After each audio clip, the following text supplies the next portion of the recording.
Happy new all-time high, everybody watching the video. We're at 111k. Now for the happy all-time high, I need all of you guys to number one, like the video, number two, subscribe, because we're in the most important part of the bull run. Let's get it. Alrighty guys, 110k, 110.9k today.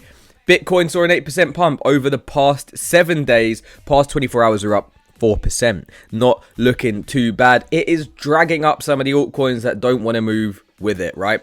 Some of our altcoins in the top 10 moving about 5 to 10%. However, we must be on high alert, and that is because things like this are gonna start happening right at the peaks or at all-time highs, right? It happens every cycle. Something gets hacked, liquidity pools get hacked. Today, Cetus, the main LP provider DEX on Sui, was allegedly hacked. $11 million in Sui drained from the USDC pool, with most tokens down 75% as all of the pools were emptied. Now, luckily, CZ and Binance stepped in and it went from like $4.20 all the way down to, I think it was like $3.91 at the dip. And it's now trying to make its way back up. Now, Bitcoin hitting new all-time highs, 110k plus.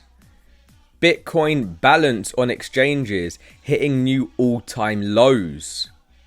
Wow, less than 2 million on exchanges.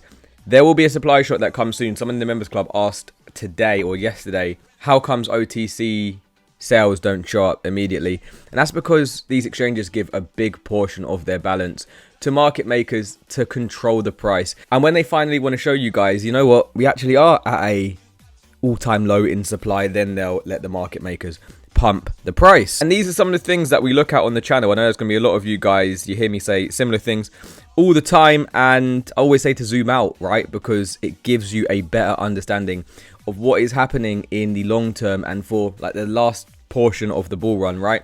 Again, another tweet from CZ today. Feel sorry for those who sold at 77k, fearing, right? We made so many videos on the channel at around that time to say I don't think the bull run's done. I don't think the bear market's in. But this is just one of the accounts that I follow. He did actually put out a lot of good charts, right? He was trying to stay unbiased, but he was spamming out the fact that we're in a bear market, right? Just going off pure technicals, not really thinking about the fundamentals of crypto. And, you know, again, a lot of people are going to follow certain people that have bigger followings that just spam bear posts when we're in a fearful time and get people to sell, unfortunately.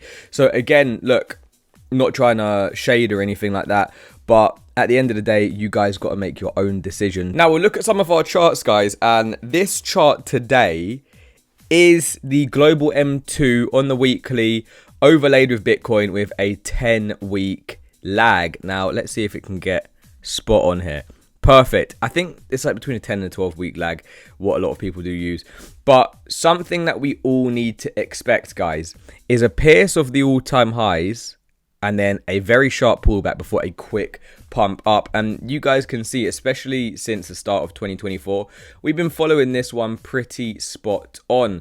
So everybody who thinks that we're just going to go straight to price discovery up to 150k, 160k, 170k, they may get a little bit feared out in this portion of the market where we do have a bit of a pullback right around here. So again, all-time highs get broken, pierce it by, I don't even know how much that would be in percentages, and then we have this pullback maybe over a couple of weeks or so, and then we continue upwards, right? So that's going to be my base case for what I would expect Bitcoin to be doing on the larger time frame. So over the course of the next couple of weeks, right? We've now pierced the all-time high. Maybe going into early June, we get some sort of pullback to retest the all-time high, hold it as support, we go. And what would be so good for us, guys, is if in this part, Bitcoin dominance rejects from 64k. Now we're on the 15-minute chart, so let's get the hell off that.